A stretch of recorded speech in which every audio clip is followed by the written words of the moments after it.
The forest was dark and silent. The only sound was the wind blowing through the trees. A young woman named Sarah was walking through the forest. She was alone, and she was starting to feel a little scared.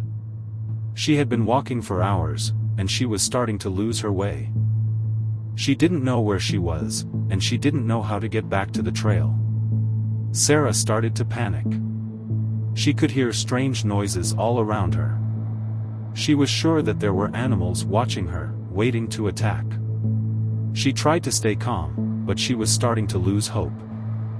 She was all alone, and she didn't know what to do. Suddenly, Sarah heard a noise behind her.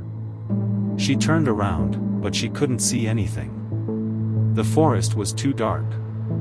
She started to walk faster, but the noise was getting closer. She could hear something crashing through the bushes. Sarah was terrified.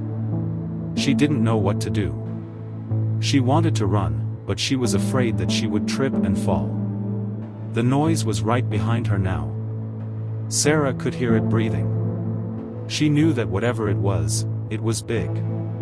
Sarah closed her eyes and waited for the attack. She took a deep breath and braced herself.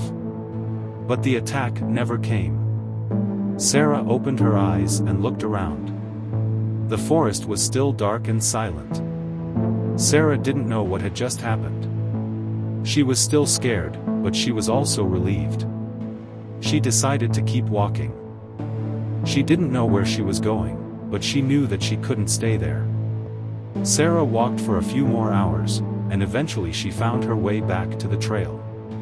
She was exhausted, but she was also grateful to be alive.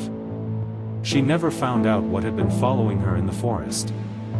But she never forgot the feeling of fear and suspense. WeBlogStory.com. News, entertainment, knowledge.